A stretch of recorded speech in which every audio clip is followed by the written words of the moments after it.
영감, 왜 이렇게 질기게 안 죽어? 이 약 먹고 편해지라고. 자, 입 벌려. 녹음기 속에서 흘러나온 그 목소리에 며느리는 입을 틀어막고 주저앉았습니다. 폐암 말기로 병상에 누운 시아버지가 마지막 힘을 짜내어 베개 밑에서 꺼내준 볼펜 녹음기. 그 안에는 시어머니가 남편에게 약을 먹이며 빨리 죽으라고 속삭이는 섬뜩한 육성이 고스란히 담겨 있었습니다. 며느리는 떨리는 손으로 녹음기를 숨겼지만 이 사실을 알게 된 시어머니는 며느리를 지하 창고에 가두고 옷과 신발을 빼앗았습니다. 남편마저 어머니 편에 서서 아내의 목을 조이며 녹음기를 내놓으라 위협했죠. 사면 초가에 몰린 며느리 앞에 뜻밖의 조력자가 나타났고 시어머니가 화려하게 꾸민 49제 무대 위에서 믿을 수 없는 일이 벌어졌습니다. 과연 며느리는 시아버지가 남긴 마지막 증거로 진실을 밝혀낼 수 있었을까요? 그리고 시어머니의 최후는 어떻게 되었을까요? 사연 시작하기 전에 구독을 꾹 눌러주세요. 오늘도 행복이 넘쳐나길 기원하겠습니다. 오늘의 사연 시작합니다.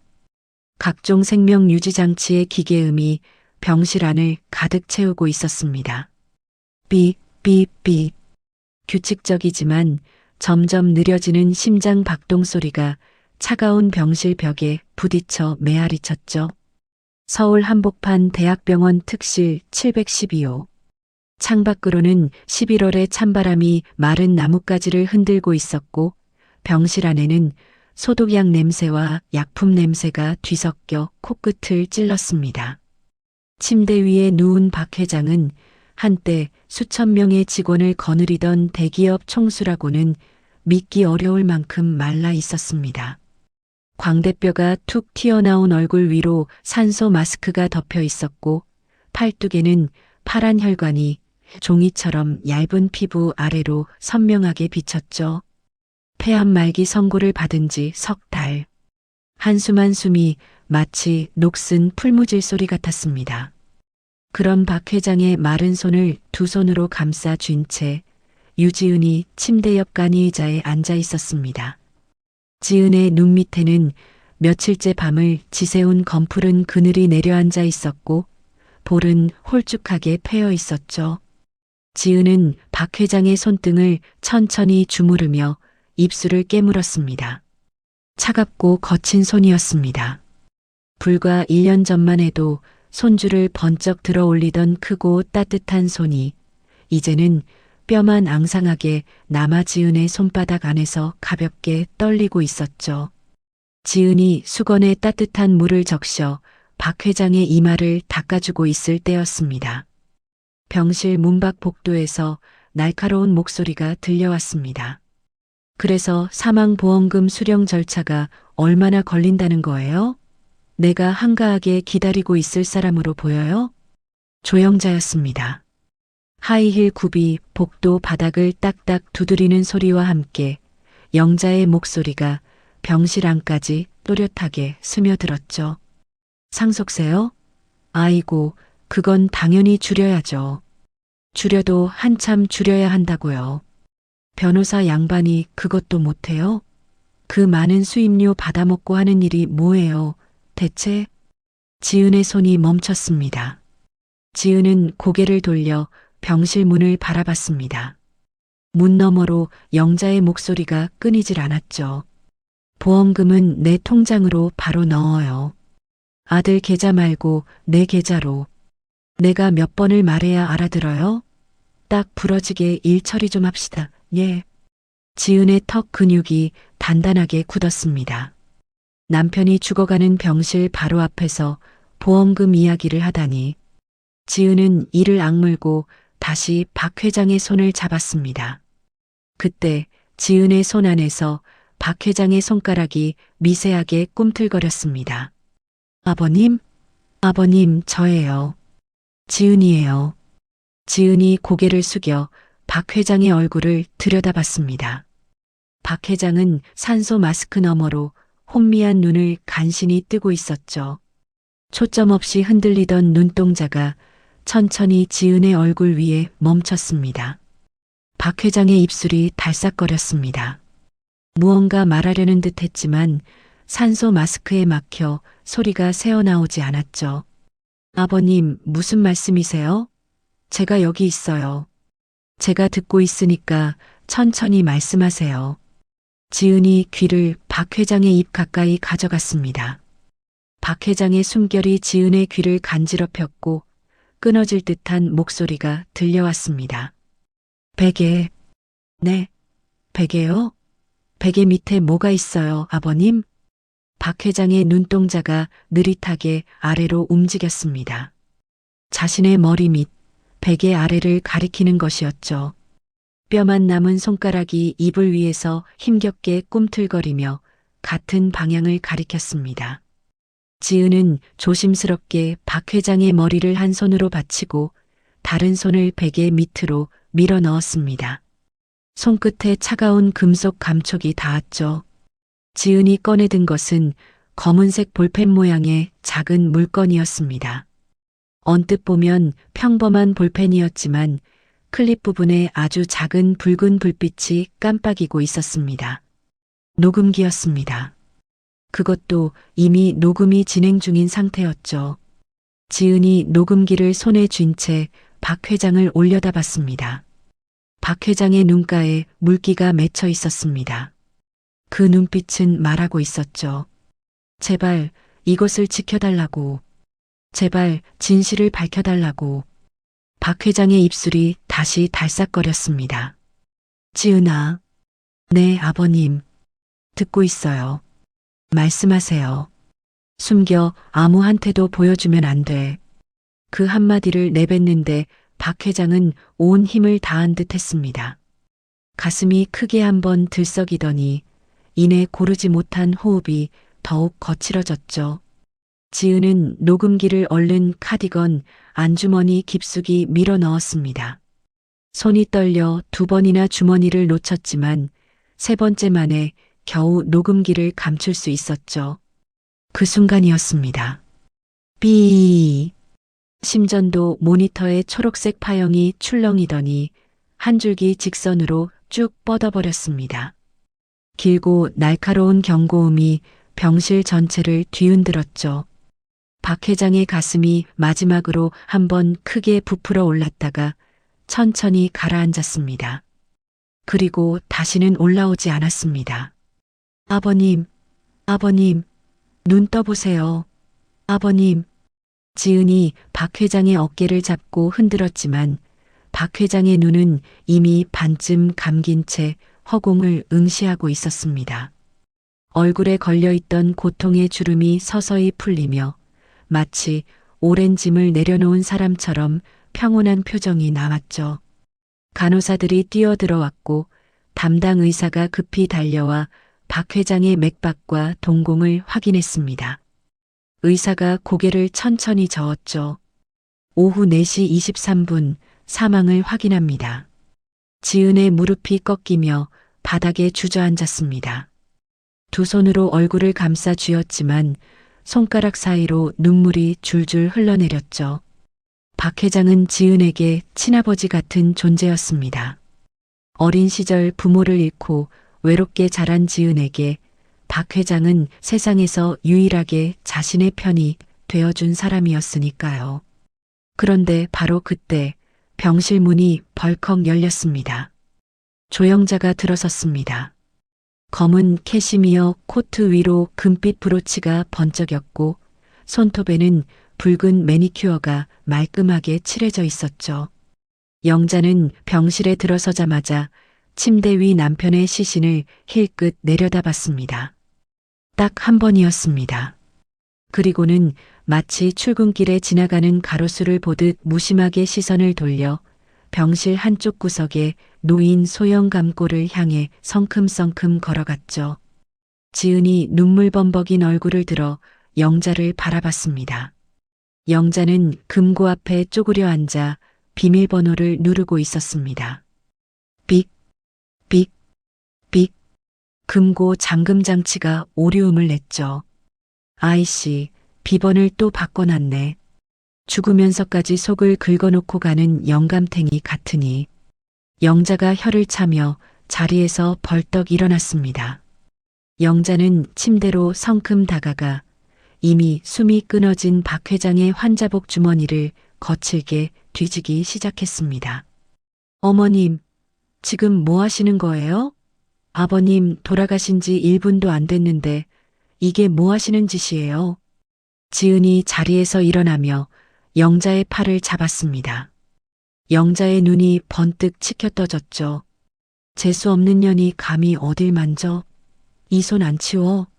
네가 뭔데 내 앞에서 이래라 저래라야? 영자가 지은의 손목을 거칠게 뿌리쳤습니다. 지은의 손목이 붉게 달아올랐지만 영자는 아랑곳하지 않고 다시 박 회장의 옷을 뒤졌죠.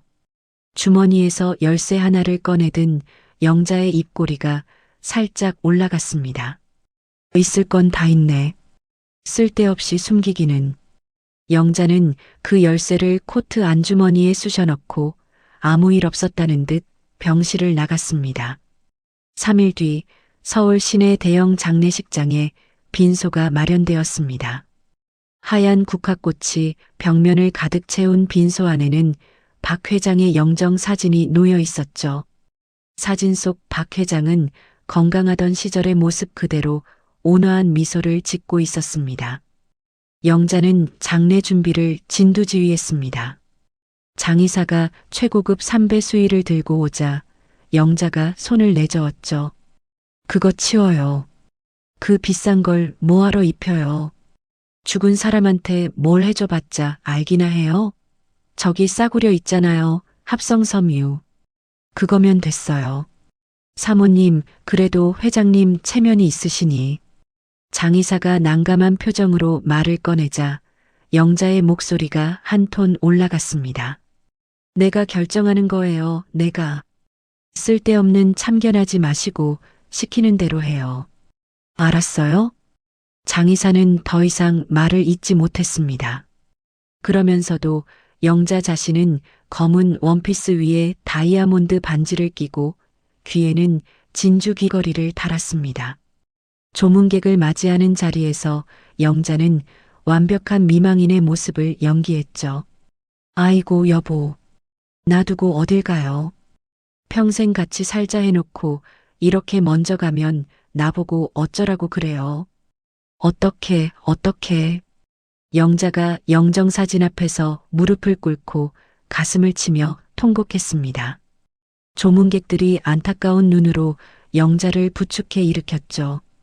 사모님, 너무 슬퍼하지 마세요. 몸이 상하십니다. 아이고, 고마워요. 우리 영감이 복은 없었어도 주변 분들은 좋았어요. 영자는 조문객의 손을 잡고 눈물을 글썽이며 말했습니다. 하지만 휴게실로 돌아온 영자는 언제 울었냐는 듯 표정을 싹 지우고 상위에 놓인 떡을 집어 입에 넣으며 지은을 흘겨봤습니다. 뭘 멍하니 서 있어? 밖에 음식물 쓰레기 안 치웠지? 네가 며느리야 손님이야? 빨리 가서 치워. 꾸물거리지 말고. 어머님, 조문객분들이 아직 계시는데 제가 잠깐만이라도 빈소에. 빈소는 내가 있으면 됐어. 네가 거기 서 있으면 뭐가 달라져? 가서 쓰레기나 치우라니까. 지은은 상복도 제대로 맞춰 입지 못했습니다. 영자가 일부러 사이즈가 맞지 않는 헐렁한 옷을 내밀었기 때문이죠. 소매가 손끝을 덮고 바짓단이 바닥에 질질 끌렸지만 지은은 아무 말 없이 조문객들이 남긴 음식물 쓰레기를 치우고 더러운 접시를 닦고 화장실 청소를 했습니다. 저녁이 되자 친척들이 한자리에 모였습니다. 영자가 가죽 서류 가방에서 노란 봉투를 꺼내 테이블 위에 올려놓았죠. 다들 잘 들어요. 여기 회장님 유언장이에요. 영자가 봉투를 뜯으며 좌중을 둘러봤습니다. 영자의 눈빛이 테이블 위를 천천히 훑었죠. 회장님 뜻에 따라 모든 재산과 경영권은 내가 갖는다. 여기 다 적혀 있어요. 이해 있는 사람 있으면 지금 말해요. 좌중이 조용해졌습니다. 몇몇 친척들이 서로 눈치를 봤지만 영자의 날카로운 눈빛 앞에서 입을 여는 사람은 아무도 없었죠. 없지? 그럼 이걸로 결정이에요. 괜히 나중에 딴소리하는 사람 있으면 그땐 나도 가만 안 있을 거니까 그렇게 알아요. 지은은 구석에 서서 그 장면을 지켜보며 입술을 꽉 깨물었습니다. 카디건 안주머니 속 녹음기의 존재가 심장 위에서 묵직하게 느껴졌습니다. 밤이 깊어갔습니다.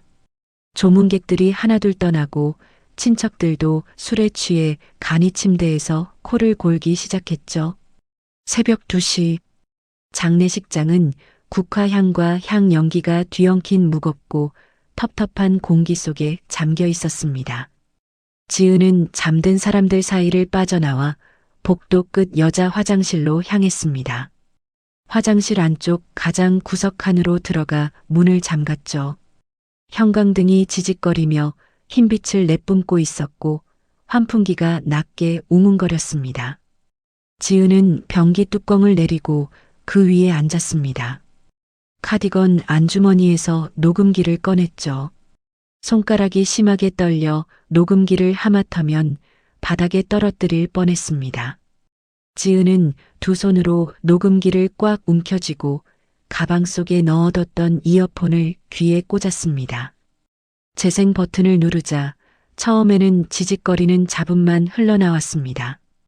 병실의 기계음, 에어컨 돌아가는 소리, 누군가 문을 여닫는 소리, 그리고 익숙한 목소리가 들려왔죠. 영감, 왜 이렇게 질기게 안 죽어? 내가 지금 얼마나 바쁜 사람인데 매일매일 이 병실에 붙어 있어야 해? 지은의 숨이 멎었습니다. 조영자의 목소리였습니다. 이 약 먹고 편해지라고. 자, 입 벌려. 벌리라니까. 무언가를 억지로 삼키는 소리가 들렸습니다. 캑캑, 박 회장의 기침 소리가 이어졌죠. 뱉지 마. 삼켜. 빨리 삼키라고. 이걸 가지고 이 난리를 치나원. 영자의 목소리는 차갑고 조용했습니다. 마치 귀찮은 집안일을 처리하듯 담담했죠. 이거 다 먹으면 편하게 잠드는 거야. 당신도 편하고 나도 편하고. 그게 서로 좋은 거잖아. 안 그래? 지은은 입을 두 손으로 틀어막았습니다. 심장이 갈비뼈를 부수고 튀어나올 것처럼 미친 듯이 뛰었죠. 온몸의 피가 얼굴로 몰렸다가 순식간에 빠져나가 손끝이 하얗게 질렸습니다. 지은의 눈에서 눈물이 주르륵 흘러내렸지만 소리는 낼 수 없었습니다. 시어머니가 시아버지를 죽이고 있었습니다. 그것도 한 번이 아니라 녹음기 속에는 여러 날에 걸쳐 같은 행위를 반복하는 영자의 목소리가 담겨 있었죠. 지은이 충격에 주저앉아 벽에 등을 기댄 그때였습니다. 뚜벅, 뚜벅, 뚜벅. 화장실 밖에서 누군가 걸어오는 발자국 소리가 들렸습니다. 느리고 무거운 발걸음이었죠. 지은은 급히 이어폰을 빼고 녹음기를 움켜쥔 채 숨을 멈췄습니다. 발자국 소리가 화장실 문 앞에서 멈췄습니다. 화장실 문이 삐걱거리며 열렸습니다. 지은은 구석 칸 안에서 녹음기를 두 손으로 꽉 움켜쥔 채 숨을 삼켰죠. 심장이 목구멍까지 치밀어 올라오는 것 같았습니다. 지은아, 거기 있지? 박민수의 목소리였습니다. 지은은 녹음기를 재빨리 속옷 안쪽 깊숙한 곳에 밀어넣고 변기 물을 내렸습니다. 철컥 잠금 장치를 풀고 칸 문을 열었죠. 민수가 화장실 세면대에 엉덩이를 기대고 서 있었습니다. 넥타이는 풀어 헤쳐져 있었고 눈은 술 기운으로 벌겋게 충혈되어 있었죠. 양복 앞섭에 국물 자국이 얼룩져 있었습니다. 뭐해? 이 시간에 화장실에서 혼자. 속이 좀 안 좋아서요. 올라갈게요. 지은이 고개를 숙이고 민수 옆을 지나치려 했습니다. 하지만 민수가 팔을 뻗어 길을 막았죠. 눈이 왜 그래? 울었어? 아버님 돌아가셨는데 안 울 수가 있어요? 민수가 코를 훌쩍이며 고개를 끄덕였지만 그 눈에는 슬픔이라고는 한 방울도 담겨 있지 않았습니다. 지은은 민수의 얼굴을 올려다보며 입술을 꽉 깨물었죠. 가슴 안쪽에서 녹음기 속 영자의 목소리가 계속 맴돌고 있었습니다. 아버님은 아무한테도 보여주지 말라고 했는데, 하지만 이 사람은 아버님의 아들이니까. 아들이라면 당연히 진실을 알아야 하는 거 아닌가. 저기, 잠깐만 얘기 좀 해요. 지은이 민수의 팔을 잡아 끌었습니다. 두 사람은 장례식장 건물 뒤편 비상구 계단으로 이동했죠. 형광등 하나만 달랑 켜져 있는 좁은 계단통이었습니다. 담배꽁초와 먼지가 구석에 쌓여 있었고 차가운 새벽 공기가 비상문 틈새로 스며들어 왔습니다. 지은은 계단 난간을 손가락 마디가 하얗게 질릴 만큼 꽉 쥐었습니다. 어머님이 아버님한테 약을 먹였어요. 뭐? 아버님이 돌아가시기 전에 저한테 녹음기를 주셨어요. 거기에 어머님 목소리가 다 담겨 있다고요. 아버님한테 무슨 약을 억지로 먹이면서 빨리 죽으라고, 그래야 편하다고. 지은의 목소리가 떨렸습니다. 이거 살인이에요. 어머님이 아버님을 죽인 거라고요. 하지만 돌아온 것은 전혀 예상하지 못한 반응이었습니다. 민수의 입꼬리가 비스듬히 올라갔죠. 그래서 그게 뭐 어쨌다는 건데? 뭐라고요? 노인네가 패한 말기인데 뭘 먹이든 안 먹이든 결과가 달라져? 어차피 갈 사람이야. 빨리 가시는 게 효도지. 민수가 주머니에서 담배를 꺼내 입에 물며 말했습니다. 라이터 불꽃이 민수의 얼굴을 붉게 비쳤죠. 거기에는 슬픔도 분노도 놀람도 없었습니다. 당신 지금 무슨 소리 하는 거예요? 아버님이야. 당신 아버지라고. 알아, 내 아버지. 그래서 뭐 어쩌라고? 경찰에 신고하면 재산은 누가 관리해? 회사는? 엄마 없으면 다 끝나. 지은은 온몸에 힘이 빠져나가는 것을 느꼈습니다. 녹음기. 어디 있어? 민수의 눈빛이 달라졌습니다. 술 기운에 풀려있던 눈이 차갑게 가라앉았죠. 없어요. 들어보고 바로 지웠어요. 거짓말하지 마. 민수가 담배를 바닥에 내던지고 한 발짝 다가섰습니다. 지은의 등이 차가운 콘크리트 벽에 닿았죠. 이거 가지고 헛짓거리하면 죽여버린다. 알아들어? 민수의 손이 지은의 카디건 깃을 움켜잡았습니다. 술 냄새와 담배 냄새가 뒤섞여 지은의 얼굴을 덮쳤죠. 지은은 민수의 손을 뿌리치고 한 발짝 물러났습니다. 손대지 마요. 다시는 나한테 손대지 마요.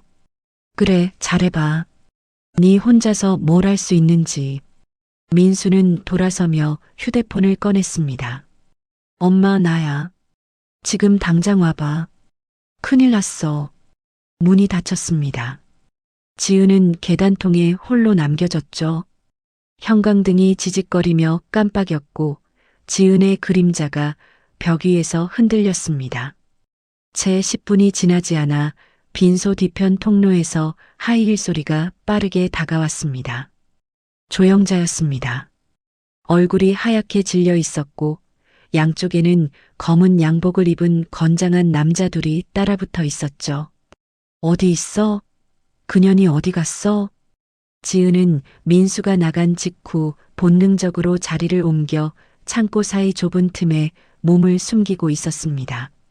하지만 건장한 남자의 손전등 불빛이 지은의 발끝을 비추는 순간 거친 손이 지은의 팔을 낚아챘죠. 지은이 질질 끌려 빈소 뒤편 창고 안으로 들어갔습니다. 영자가 문을 닫고 지은의 얼굴 앞까지 다가왔죠. 녹음기. 어디 있어? 지은은 입을 다물었습니다. 못 들었어? 녹음기 어디 있냐고. 퍽! 영자의 손바닥이 지은의 뺨을 가로질렀습니다. 입술 안쪽이 찢어져 피맛이 번졌죠. 민수가 다 들었어. 네가 녹음기 가지고 있다고. 어디에 숨겼어? 당장 내놔. 영자가 지은의 카디건 주머니를 뒤집고 가방을 바닥에 쏟아부었습니다. 녹음기는 나오지 않았죠. 영자의 얼굴이 더 험악해졌습니다. 옷 벗겨. 어머님. 지은이 두 팔로 몸을 감쌌습니다. 건장한 남자가 지은의 팔을 잡아 비틀었고 카디건이 벗겨졌죠. 영자의 손이 블라우스 단추에 닿으려는 그 순간이었습니다. 똑똑똑.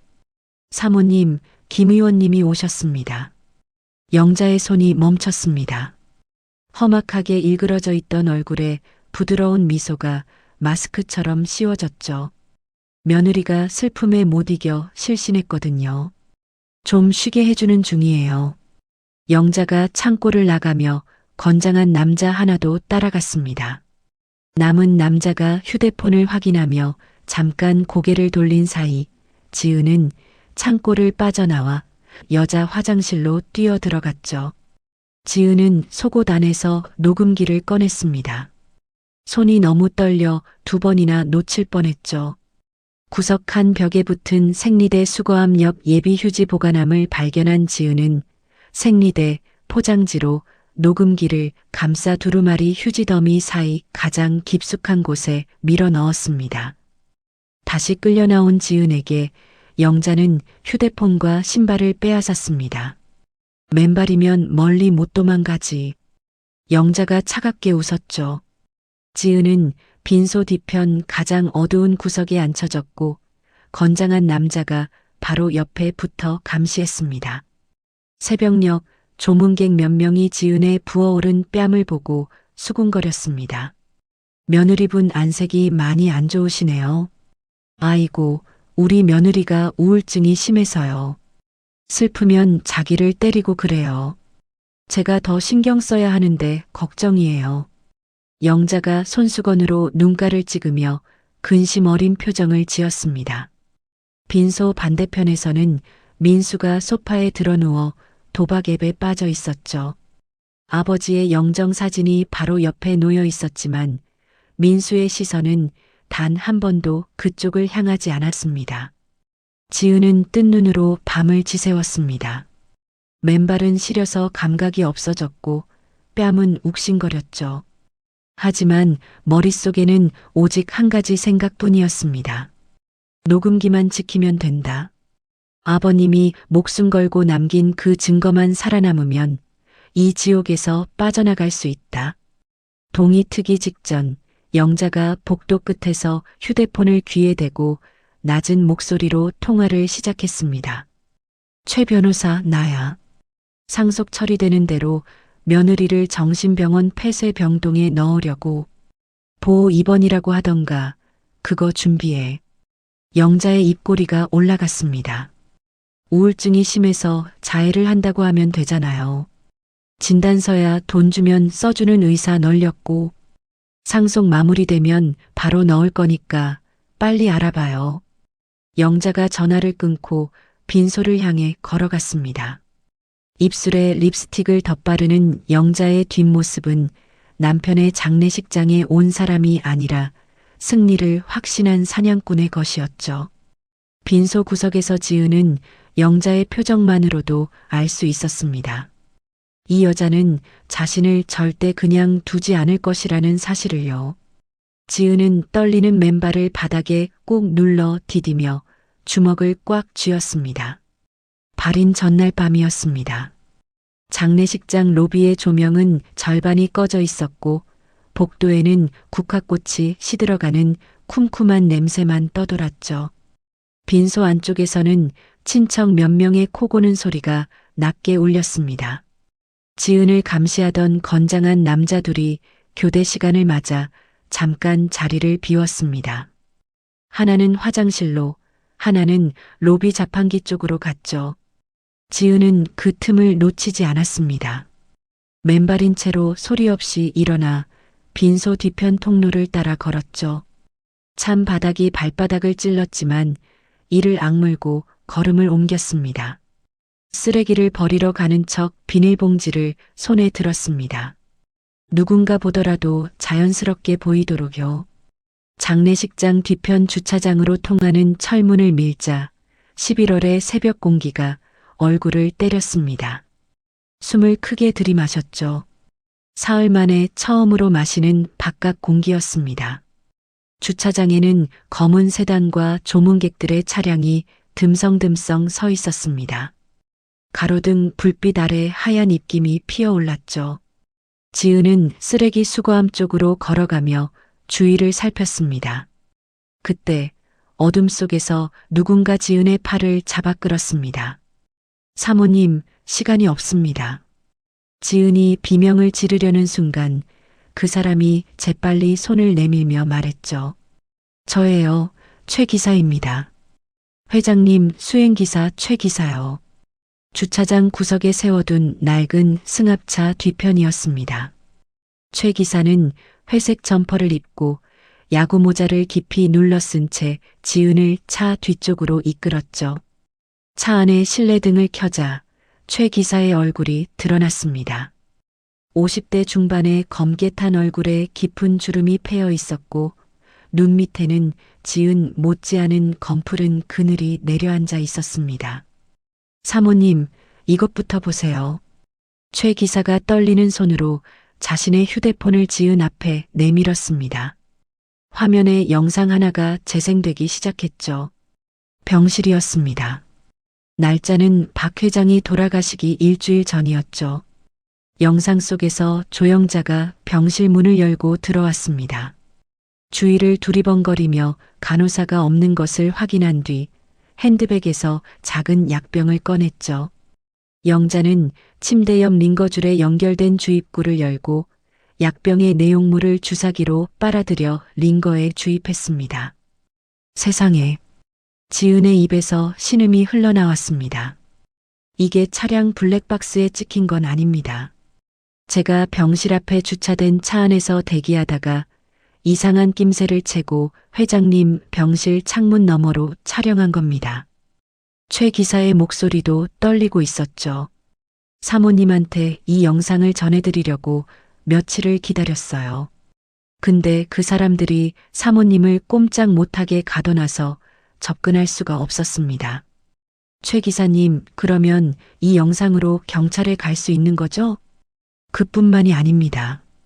최 기사가 목소리를 더 낮췄습니다. 사모님이 안 계실 때 영자 사모님이 담당 의사를 만나는 걸 봤어요. 봉투를 건네더라고요. 두툼한 봉투를. 그 뒤로 사망 진단서에 사인이 폐암으로만 적혔습니다.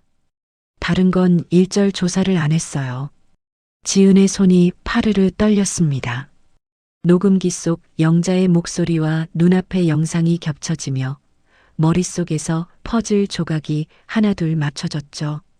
지금 당장 경찰서로 가셔야 합니다. 제가 모셔다 드릴게요. 이 영상이랑 녹음기까지 있으면 충분합니다. 최 기사가 운전석으로 돌아가려고 몸을 돌리는 순간이었습니다. 쾅! 승합차 옆문이 바깥에서 벌컥 열렸습니다. 검은 양복을 입은 남자 셋이 차 안으로 들이닥쳤죠. 맨 앞에 선 남자의 손에 쇠파이프가 들려 있었습니다. 퍽! 쇠파이프가 최 기사의 뒤통수를 내리쳤습니다. 둔탁한 소리와 함께 최 기사가 앞으로 고꾸라졌죠. 머리에서 피가 흘러내려 승합차 바닥을 적셨습니다. 최 기사님, 지은이 비명을 질렀습니다. 최 기사는 바닥에 쓰러진 채 신음을 흘렸고 남자들 중 하나가 최 기사의 주머니에서 휴대폰을 빼앗았죠. 또 다른 남자가 휴대폰을 바닥에 내려놓고 발로 짓밟았습니다. 우드득 화면이 깨지고 기판이 으스러지는 소리가 났습니다. 여기 메모리 카드도 있습니다. 남자가 휴대폰 잔해에서 작은 칩을 꺼내 바닥에 던지고 구둣발로 비벼 부쉈죠. 승합차 뒤편에서 하이힐 소리가 또각또각 다가왔습니다. 조영자가 모피쇼를 어깨에 두른 채 나타났죠. 영자는 바닥에 쓰러진 최 기사를 내려다보며 코웃음을 쳤습니다. 주인을 무는 개는 몽둥이가 약이지. 누가 시켰어? 네 주제에 감히. 영자가 시선을 지은에게 돌렸습니다. 지은의 뺨을 손바닥으로 올려붙이며 이를 드러냈죠. 감히 내 뒤를 캐? 인연이 정말 죽고 싶어서 환장을 했구나. 어머님, 이러시면 안 돼요. 최 기사님 다쳤어요. 구급차 불러야 해요. 닥쳐. 영자가 남자들에게 턱짓을 했습니다. 끌고 가. 지은의 입이 거친 손에 틀어막혔습니다. 발버둥을 쳤지만 건장한 남자 둘이 양쪽 팔을 잡아 들어 올리듯 끌고 갔죠. 맨발이 주차장 콘크리트 바닥에 질질 끌리며 발등이 까져 피가 배어났습니다. 장례식장 지하로 내려가는 계단을 지나 어둡고 좁은 복도 끝에 철문 하나가 있었습니다. 비품 창고였죠. 남자가 철문을 열자 곰팡이 냄새와 축축한 냉기가 코를 찔렀습니다. 접이식 테이블, 낡은 제단용 천, 먼지 쌓인 촛대들이 어지럽게 쌓여 있었고 천장의 형광등은 깨져 있어 바깥 복도에서 스며다는 희미한 빛만이 전부였죠. 들어가. 남자가 지은을 창고 안으로 밀었습니다. 지은이 바닥에 넘어지며 무릎이 콘크리트에 부딪혔죠. 쿵. 철문이 닫혔습니다. 바깥에서 자물쇠 채우는 소리가 들렸죠. 찰칵. 그 소리와 함께 세상이 사라졌습니다. 칠흑 같은 어둠이었습니다. 손을 눈앞에 가져다 대도 보이지 않았죠. 바닥에서 올라오는 냉기가 맨발을 타고 종아리까지 스며들었습니다. 지은은 벽을 더듬어 구석으로 기어가 몸을 웅크렸죠. 이가 딱딱 부딪히며 온몸이 떨렸습니다. 살려주세요. 여기 사람 있어요. 문 좀 열어주세요. 지은이 철문을 두 주먹으로 두드렸습니다. 하지만 지하 창고의 두꺼운 철문과 콘크리트 벽은 소리를 삼켜버렸죠. 장례식장 위층의 소음에 묻혀 아무도 듣지 못했습니다. 한참을 소리치다 목이 쉰 지은은 바닥에 주저앉아 무릎을 끌어안았습니다. 어둠 속에서 시간이 얼마나 흘렀는지 알 수 없었죠. 추위와 공포가 뼛속까지 파고들었습니다. 그때 지은의 머릿속에 한 가지 생각이 떠올랐습니다. 녹음기. 화장실 보관함에 숨겨둔 녹음기는 아직 무사한가? 영자가 화장실까지 뒤지지는 않았을까? 지은은 떨리는 손으로 가슴을 움켜쥐며 기도했습니다. 제발 녹음기만은 무사하게 해달라고. 아버님이 마지막 숨을 거두며 남긴 그 증거만큼은 지켜야 한다고. 어둠 속에서 지은의 숨소리만 가늘게 이어졌습니다. 한편 위층 빈소에서는 민수가 소파에 드러누운 채 영자의 전화를 받고 있었죠. 엄마, 그래서 지은이 어디 넣었는데? 지하 비품 창고에 넣어뒀어. 내일 화장터 갈 때까지 거기서 썩게 놔둬. 알았어. 근데 밥은 줘? 굶겨. 배고프면 정신 차리겠지. 민수는 전화를 끊고 다시 도박 앱으로 시선을 돌렸습니다. 화면 위에 화려한 숫자들이 민수의 얼굴 위에서 번쩍거렸죠. 민수는 입꼬리를 올리며 화면을 터치했습니다. 창고 쪽은 쳐다보지도 않았습니다. 새벽 3시 장례식장 지하 복도에 청소 카트를 미는 남자가 나타났습니다. 작업복에 모자를 깊이 눌러쓰고 있었죠. 복도 천장에 달린 보안 카메라의 붉은 불빛이 깜빡이다가 갑자기 꺼졌습니다. 남자가 복도 끝 철문 앞에 멈춰 섰습니다. 주머니에서 얇은 금속 도구를 꺼내 자물쇠에 밀어 넣었죠. 능숙한 손놀림이었습니다. 찰칵. 자물쇠가 풀리는 소리가 울렸습니다. 철문이 열리자 곰팡이 냄새와 함께 차가운 공기가 쏟아져 나왔죠. 남자가 손전등을 켰습니다. 불빛이 창고 구석을 비추자 벽에 등을 기대고 웅크린 지은의 모습이 드러났습니다. 입술이 파랗게 질려 있었고 맨발은 핏기를 잃어 하얗게 변해 있었죠. 지은이 손전등 불빛에 눈을 가리며 몸을 움츠렸습니다. 누구세요? 오지 마세요. 사모님, 저예요. 괜찮습니다. 남자가 모자를 벗었습니다.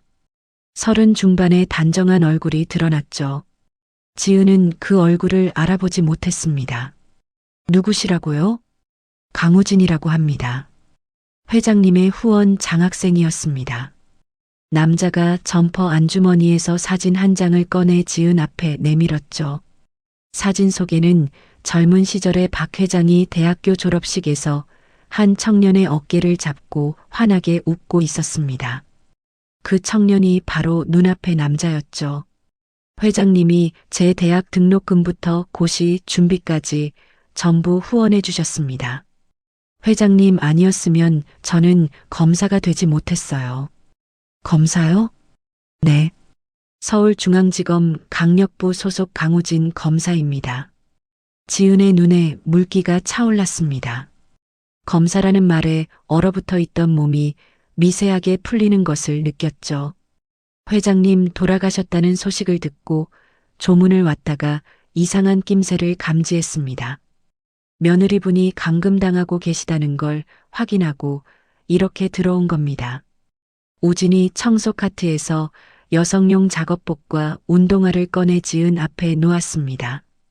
빨리 갈아입으세요. 시간이 없습니다. 지은이 작업복으로 갈아입는 동안 우진은 카트 안에서 구급 약품을 꺼냈죠. 지은의 까진 발등에 소독약을 바르고 거즈를 감아주었습니다. 지은이 이를 악물며 따가운 통증을 참았죠. 최 기사님은요? 최 기사님이 맞고 쓰러졌어요. 핸드폰도 다 부쉈어요. 알고 있습니다. 우진이 고개를 끄덕였습니다. 최 기사가 당하기 전에 이미 저한테 연락을 했었어요. 혹시 모르니까 영상 원본을 제 검찰청 클라우드 서버에 전송해뒀습니다. 영자 측에서 휴대폰을 부쉈지만 원본은 안전하게 살아있어요. 지은의 눈이 커졌습니다. 그러면 영상이 아직 남아있다는 거예요? 네. 영자가 링거에 약물을 주입하는 장면이 고스란히 저장되어 있습니다. 우진이 작업복 주머니에서 서류 봉투 하나를 꺼냈죠. 그것뿐만이 아닙니다. 제가 회장님 담당 간호사에게 연락했어요. 병원에서 폐기하려던 체열 튜브를 확보해서 국과수에 긴급 감정을 맡겼습니다. 봉투 안에는 국립과학수사연구원의 감정 결과 보고서가 들어 있었습니다. 우진이 손전등으로 보고서를 비추며 핵심 부분을 짚어줬죠. 회장님 혈액에서 치사량에 가까운 칼륨이 검출됐습니다. 폐암 치료 약물에는 포함되지 않는 성분이에요. 누군가 고의로 주입한 겁니다. 지은의 손이 와들와들 떨렸습니다. 감으로만 느끼던 진실이 과학적 증거로 확인되는 순간이었죠. 이미 법원에 부검 영장도 청구해 놓았습니다.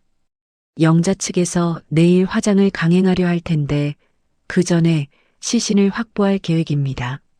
어떻게요? 영장이 발부되면 화장을 법적으로 막을 수 있어요. 이미 담당 판사에게 긴급 상신을 올려놓았습니다. 우진이 지은의 눈을 똑바로 바라보며 말했죠. 사모님, 녹음기는 아직 가지고 계십니까? 화장실에 숨겨뒀어요. 예비 휴지 보관함 안에. 지금 가서 회수해야 합니다. 두 사람은 창고를 나왔습니다. 우진이 앞장서고 지은이 뒤를 따랐죠. 복도는 여전히 어두웠고 두 사람의 발소리만 조심스럽게 울렸습니다. 우진이 손목시계를 확인하며 속삭였습니다. 경비 교대가 3시 20분입니다. 그 전에 빠져나가야 해요. 여자 화장실 앞에 도착했습니다. 지은이 안으로 들어가 구석 칸의 휴지 보관함을 열었죠. 두루마리 휴지 더미 사이에 손을 밀어 넣었습니다. 손끝에 생리대 포장지에 감촉이 닿았습니다. 녹음기가 그대로 있었죠. 지은은 녹음기를 꺼내 가슴에 꼭 안았습니다. 눈물이 볼을 타고 흘러내렸죠. 아버님이 남긴 마지막 증거가 무사했다는 안도감에 무릎이 풀렸습니다. 사모님, 울음은 나중에요. 빨리 나가야 합니다. 우진의 다급한 목소리에 지은이 정신을 차렸습니다. 두 사람은 화장실을 나와 장례식장 뒷문을 향해 빠르게 걸었죠. 뒷문을 밀고 나가려는 순간이었습니다. 거기 누구야? 담배를 피우러 나온 경비원이 뒷문 앞에 서 있었죠. 경비원의 눈이 작업복을 입은 두 사람 위에서 멈췄습니다. 우진이 자연스럽게 한 발짝 앞으로 나서며 말했습니다. 쓰레기차 왔습니다. 새벽 수거 시간이라서요. 쓰레기차? 이 시간에? 네, 장례식장 특수 폐기물이라 새벽에만 수거가 됩니다. 관리실에 연락받고 왔어요. 우진이 점퍼 주머니에서 가짜 수거 업체 명함을 꺼내 보여줬죠. 경비원이 명함을 받아 힐끗 보더니 고개를 끄덕였습니다. 아, 그래요? 빨리 하고 가세요. 경비원이 옆으로 비켜섰습니다. 우진이 지은의 등을 가볍게 밀며 뒷문을 빠져나갔죠. 주차장에 세워둔 검은 세단까지 빠른 걸음으로 이동했습니다. 차에 타자마자 우진이 시동을 걸었습니다. 장례식장 불빛이 백미러 속에서 점점 작아졌죠. 지은은 조수석에 앉아 안전벨트를 맨 뒤에야 긴장이 풀렸습니다. 온몸이 사시나무처럼 떨리기 시작했고 참았던 울음이 한꺼번에 터져나왔죠. 우진은 아무 말 없이 대시보드 위 휴지 상자를 지은 쪽으로 밀어주었습니다. 지은이 울음을 삼키며 진정되기를 묵묵히 기다렸죠. 한참 뒤 지은이 눈물을 닦으며 입을 열었습니다. 감사합니다. 우진 검사님 아니었으면 저는 그 창고에서 어떻게 됐을지 모릅니다. 회장님이 제 은인이십니다. 은인의 며느리분이 위험에 처해 있는데 가만히 있을 수 없었습니다.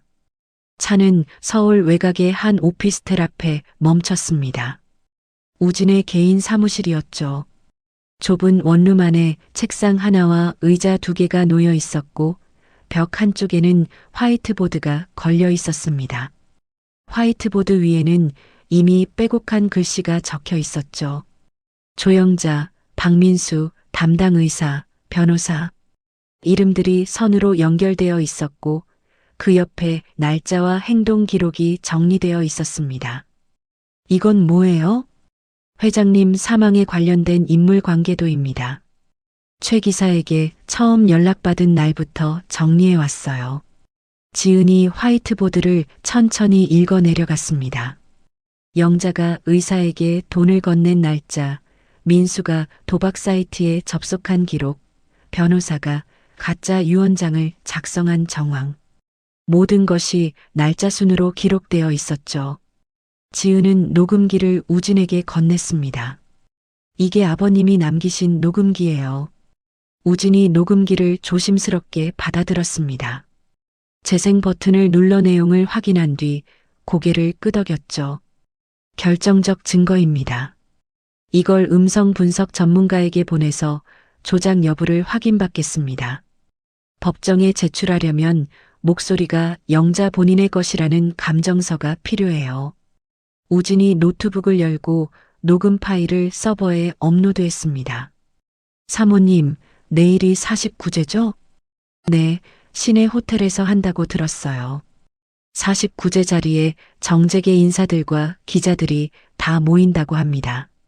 영자는 그 자리에서 그룹 경영권 승계를 공식 선언할 계획이에요.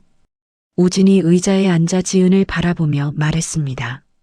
그 자리가 저들이 가장 방심하고 가장 화려하게 꾸민 무대가 될 겁니다. 그리고 그 무대가 저들의 무덤이 될 겁니다. 지은은 우진의 눈을 바라봤습니다. 그 눈에는 흔들림이 없었죠.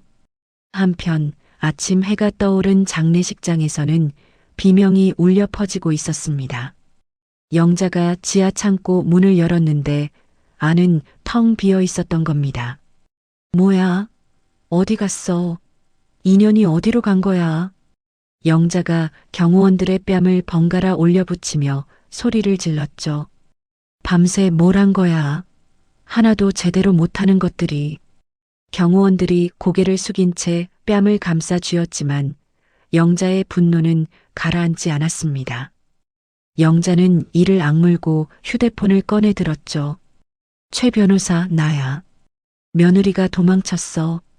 무슨 수를 쓰든 찾아내. 49제 전에 반드시 잡아. 영자의 목소리가 장례식장 복도에 쩌렁쩌렁 울려 퍼졌습니다. 박 회장의 49제 당일이었습니다. 서울 시내 최고급 호텔 그랜드 볼룸은 아침부터 분주했죠. 하얀 장미와 백합으로 장식된 단상 위에는 박 회장의 대형 영정 사진이 걸려 있었고 양쪽으로 화환이 줄지어 늘어서 있었습니다. 샹들리에 불빛이 대리석 바닥 위에 부서지듯 반짝였죠. 오후 2시 연회장 정문이 열리자 정재계 유력 인사들과 기자들이 속속 입장했습니다. 검은 양복과 원피스 차림의 하객들이 서로 악수를 나누며 자리를 잡았죠. 카메라 플래시가 곳곳에서 터졌고 방송국 카메라 2대가 단상을 향해 렌즈를 고정하고 있었습니다. 조영자가 연회장 입구의 모습을 드러냈습니다. 검은 명품 원피스에 진주 목걸이, 손목에는 금시계가 빛났죠. 영자는 조문객 한 명 한 명과 악수를 나누며 슬픈 표정을 지어 보였습니다. 와주셔서 감사합니다. 하늘에서 회장님도 기뻐하실 거예요. 영자의 목소리는 떨리는 듯 하면서도 품위가 있었죠. 완벽하게 연습한 연기였습니다. 민수가 영자 옆에 섰습니다. 검은 양복에 넥타이를 단정하게 매고 있었지만 눈빛은 여전히 건방졌죠. 팔짱을 낀 채 연회장을 둘러보며 입꼬리를 올렸습니다. 엄마, 기자가 몇 명이나 왔어? 쓸데없는 소리 하지 말고 표정 관리나 해. 오늘 경영권 승계 발표하는 날이야. 알았어, 알았어. 민수가 귀찮다는 듯 손을 내저었죠. 오후 3시 추모식이 시작되었습니다.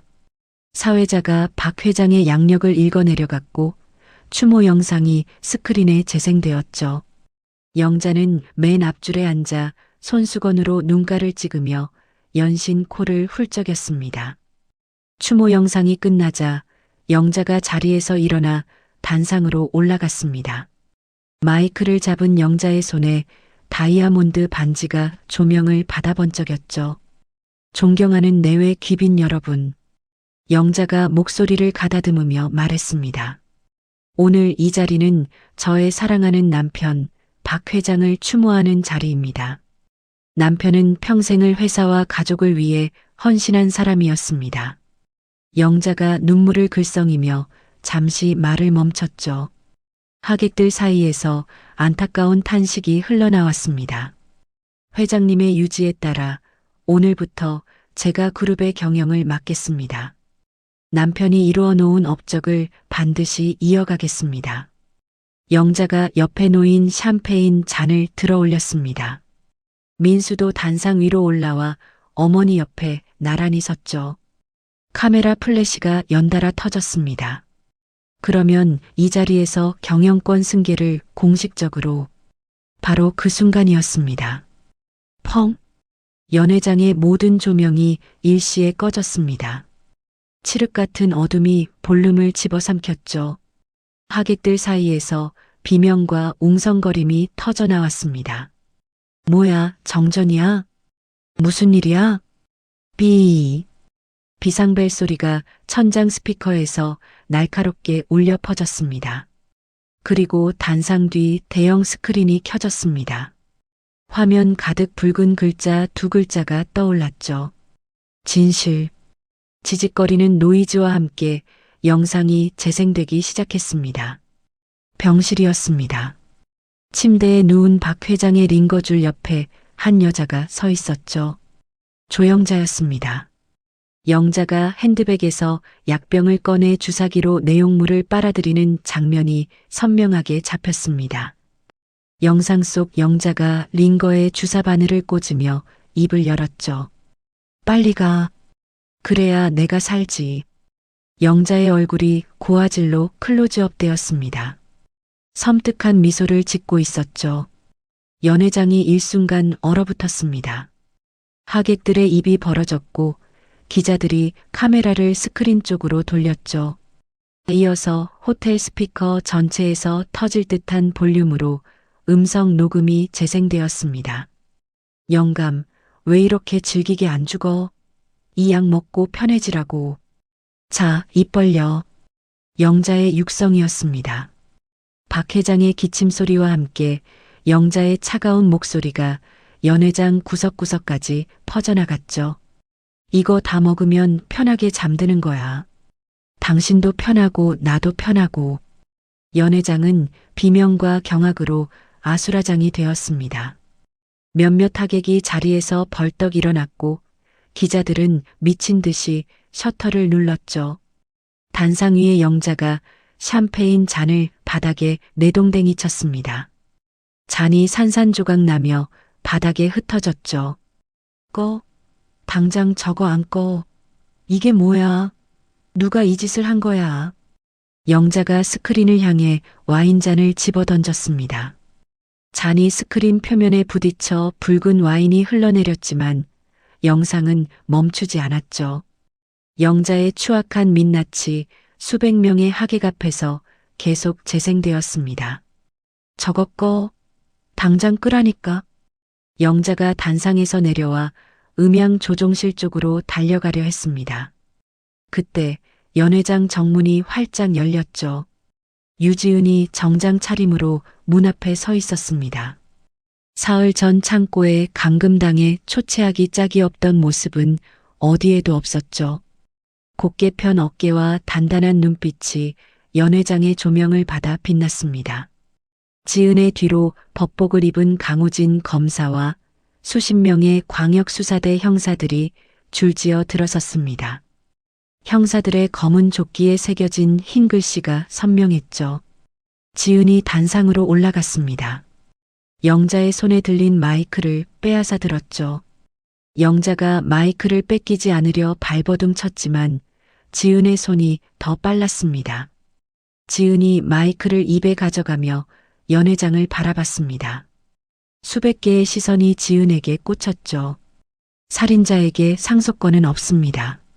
지은의 목소리가 연회장 전체에 울려 퍼졌습니다. 차갑고 또렷한 한마디였죠. 형사 2명이 단상 위로 올라와 영자의 양쪽 팔을 잡았습니다. 조영자, 살인 혐의로 긴급 체포합니다. 당신은 묵비권을 행사할 수 있으며. 이게 뭐 하는 짓이야? 손 치워. 내가 누군 줄 알고.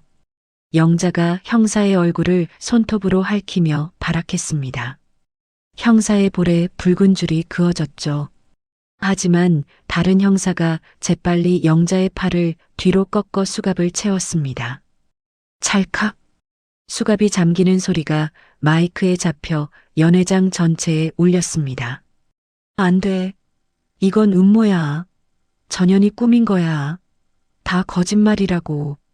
영자가 수갑을 찬 채 발을 구르며 소리 질렀지만 형사들은 아랑곳하지 않고 영자를 단상 아래로 끌어내렸죠. 그때 민수가 단상 뒤편으로 슬금슬금 몸을 빼기 시작했습니다. 하객들 사이를 비집고 뒷문을 향해 걸음을 옮겼죠. 고개를 숙이고 어깨를 움츠린 채 눈에 띄지 않으려 안간힘을 썼습니다. 하지만 우진이 그 모습을 놓칠 리 없었죠. 우진이 무전기에 대고 짧게 말했습니다. 뒷문, 남자 하나 나간다.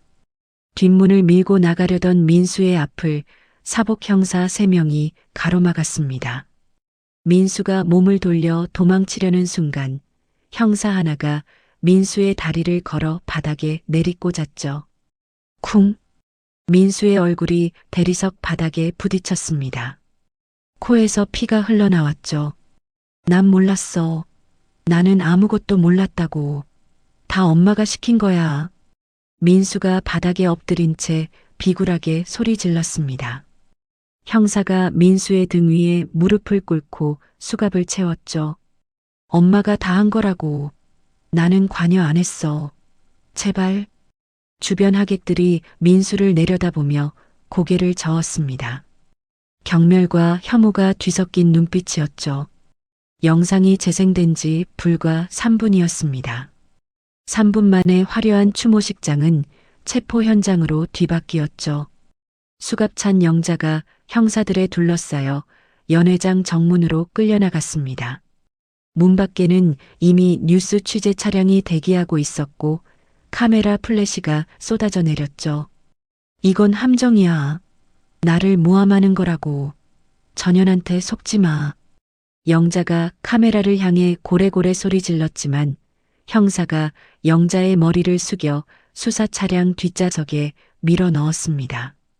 차 문이 쾅 닫혔죠. 민수도 또 다른 수사 차량에 태워졌습니다. 차 안에서도 민수의 울음소리가 새어나왔죠. 제발 나만 봐주세요. 제발이요. 하지만 차 문은 차갑게 닫혔습니다. 텅 빈 단상 위에 지음만 남았습니다.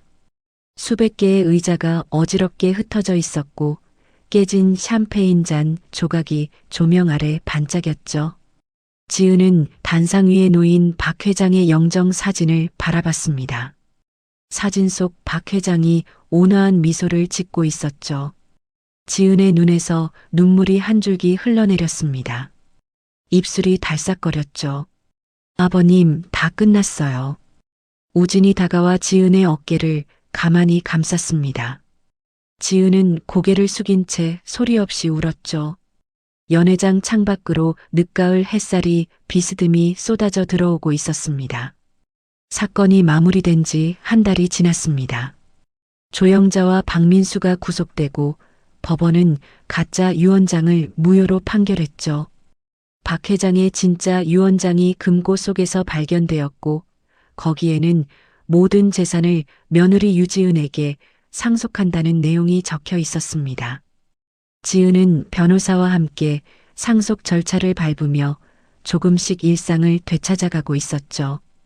딸을 데리고 새 아파트로 이사했고 오래 꿈꾸던 브런치 카페 창업을 위해 가게 자리도 알아보고 있었습니다. 딸이 학교에서 돌아오면 함께 저녁을 먹고 동화책을 읽어주며 잠을 재웠죠. 평범하지만 소중한 하루하루였습니다.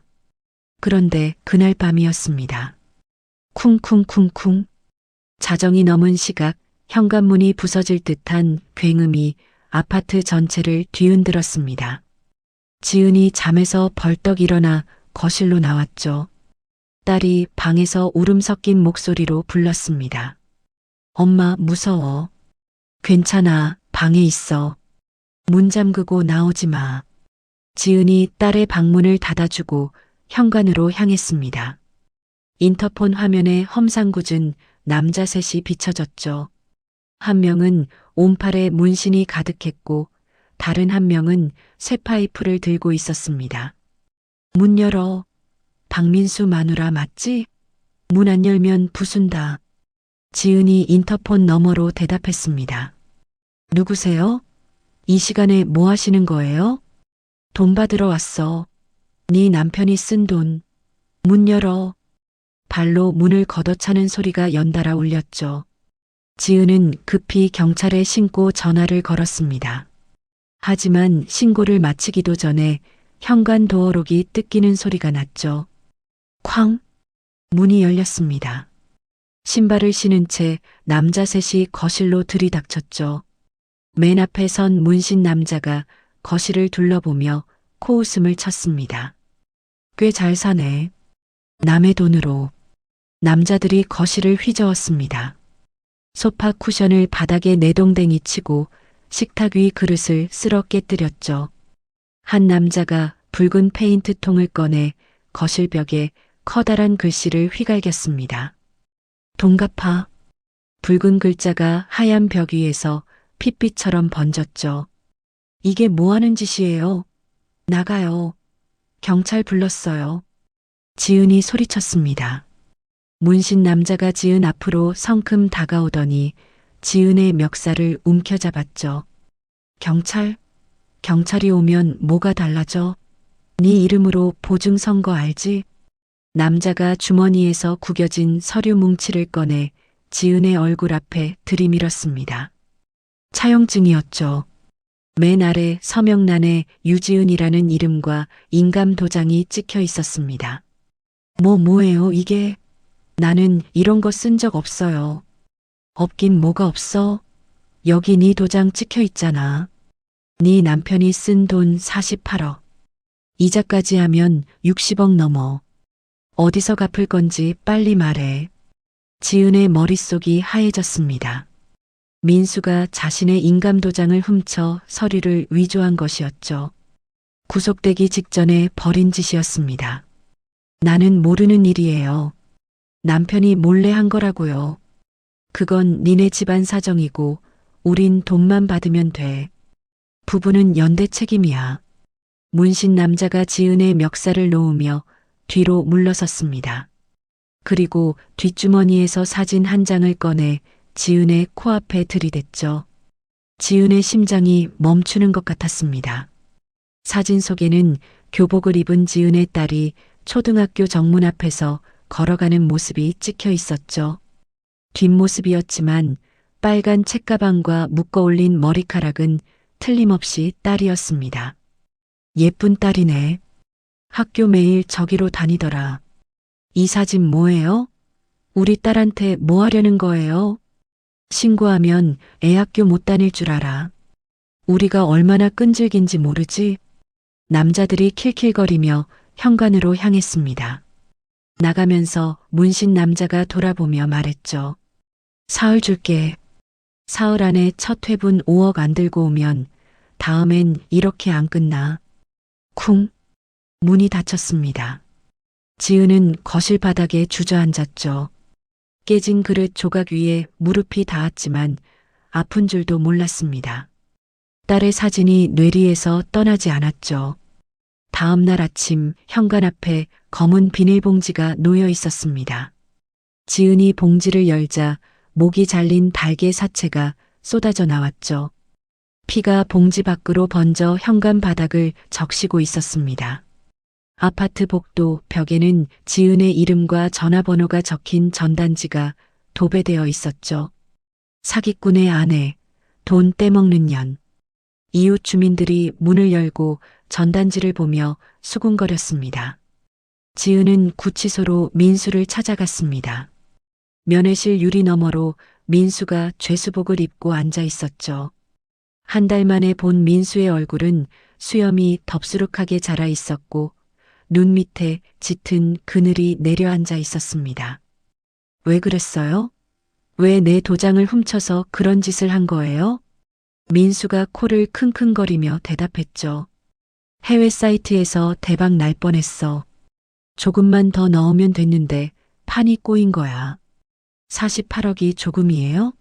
그 돈 때문에 지금 나한테 사채업자들이 들이닥쳤다고요. 그래서 말인데. 민수가 유리창에 얼굴을 가까이 대며 목소리를 낮췄습니다. 나 좀 꺼내줘. 빚 갚아주면 내가 알아서 해결할게. 상속받은 돈으로 한 60억만 빼서 보내주면 돼. 지은은 민수의 얼굴을 말없이 바라봤습니다. 이 사람의 눈에서는 미안함이라는 감정을 찾아볼 수가 없었죠. 오직 자기 살 국리뿐이었습니다. 안 돼요. 뭐? 당신이 만든 빚을 내가 왜 갚아요? 당신이 알아서 해요. 민수의 표정이 일그러졌습니다. 야, 네가 지금 나한테 이래? 내가 감옥에서 사채업자한테 당하면 그때 책임질 수 있어? 나한테 소리치지 마요. 나는 당신 때문에 딸이 위험에 처했어요. 그건 네가 알아서 할 일이지 내가 뭘 어떻게. 민수가 유리창을 주먹으로 쾅 내리쳤습니다. 면회실 교도관이 다가오자 민수가 의자에서 벌떡 일어나며 고함을 질렀죠. 후회할 줄 알아. 돈 한 푼 안 남게 해줄 테니까. 지은은 뒤도 돌아보지 않고 면회실을 나왔습니다. 구치소 정문을 빠져나오자 11월의 찬바람이 젖은 눈을 후려쳤죠. 그 뒤로 사채업자들의 공격은 갈수록 거세졌습니다. 지은이 카페 오픈을 준비하던 공사 현장에 남자들이 나타나 인부들을 위협했죠. 자재를 망가뜨리고 페인트를 쏟아부어 공사가 완전히 중단되었습니다. 위조된 서류였지만 법적으로 부부관계가 유지되는 한 인감이 찍힌 차용증은 효력을 발휘했죠. 은행 계좌가 가압류되었고 지은은 당장 딸의 급식비조차 낼 수 없는 처지에 몰렸습니다. 지은은 딸을 데리고 친구 집, 찜질방, 모텔을 전전했죠. 사채업자들이 언제 나타날지 몰라 한 곳에 이틀 이상 머무르지 못했습니다. 지은의 휴대폰에는 매시간 협박 문자가 쏟아졌죠. 잔인한 사진들이 첨부된 문자도 있었습니다. 어느 날 밤 딸이 잠든 찜질방 구석에서 지은은 화장실에 들어가 거울을 봤습니다. 거울 속에 지은은 볼이 푹 꺼져 있었고 눈 밑은 검게 내려앉아 있었죠. 입술이 갈라져 피가 배어 있었습니다. 그때 아랫배에서 묵직한 통증이 밀려왔고 지은은 바닥에 쪼그려 앉았습니다. 스트레스로 하혈이 시작된 것이었죠. 지은은 떨리는 손으로 휴대폰을 꺼냈습니다. 연락처를 스크롤하다가 강우진이라는 이름 위에서 손가락이 멈췄죠. 한참을 망설이다 통화 버튼을 눌렀습니다. 우진 검사님, 저 유지은이에요. 사모님, 무슨 일이십니까? 목소리가 왜 그러세요? 도와주세요. 저들이 내 딸을 노리고 있어요. 더 이상 혼자서는 못 버티겠어요. 지은의 목소리가 갈라지며 흐느낌이 새어나왔죠. 전화기 너머에서 잠깐 침묵이 흘렀습니다. 우진이 낮고 단단한 목소리로 대답했죠. 사모님, 지금 계신 곳 주소 보내주세요. 제가 바로 갑니다. 전화를 끄는 우진은 책상 위에 놓인 주먹을 내려다봤습니다. 손가락 마디가 하얗게 질려 있었죠. 다음 날 오후 우진의 사무실이었습니다. 지은은 소파에 앉아 있었고 우진은 맞은편 의자에서 서류를 펼쳐놓고 있었죠. 테이블 위에는 사채업자들이 들이민 차용증 사본과 민수의 도박 내역서가 놓여 있었습니다. 사모님, 이 차용증은 위조된 겁니다. 하지만 법적으로 무효를 입증하려면 절차가 필요해요. 어떻게 해야 하는 거예요? 필적 감정을 받아야 합니다. 서명이 사모님 것이 아니라 민수 것이라는 걸 증명하면 채무 자체가 무효가 됩니다. 이미 국과수에 감정을 의뢰해 놓았어요. 우진이 서류를 한 장 넘기며 말했습니다. 그리고 사채업자들을 잡아야 합니다. 주거침입, 재물손괴, 협박. 죄목은 넘치는데 저들의 조직 전체를 한 번에 쓸어버리려면 두목의 자백이 필요합니다. 자백을 어떻게 받아요? 함정 수사를 할 겁니다. 우진이 지은의 눈을 바라보며 말했죠. 사모님이 직접 미끼가 되셔야 합니다. 지은의 손가락이 무릎 위에서 움찔했습니다. 잠시 침묵이 흘렀죠. 지은의 머릿속에 딸의 얼굴이 떠올랐습니다. 사채업자가 내밀었던 딸의 뒷모습 사진. 빨간 책가방을 메고 학교 정문을 걸어가는 작은 뒷모습. 지은의 주먹이 꽉 쥐어졌습니다. 할게요. 위험할 수 있습니다. 딸을 지키려면 이 방법밖에 없잖아요. 할게요. 지은의 목소리에 떨림은 없었습니다. 우진이 천천히 고개를 끄덕였죠. 다음 날 오전 우진의 사무실에서 작전 회의가 열렸습니다. 사복 형사 4명이 참석했죠. 우진이 화이트보드 앞에 서서 작전을 설명했습니다. 장소는 강남 소재 카페입니다. 지은 사모님이 돈 가방을 들고 사채업자들을 만날 겁니다. 사모님 몸에 초소형 도청 장치와 피놀 카메라를 부착합니다. 우진이 화이트보드에 카페 도면을 그리며 말했죠.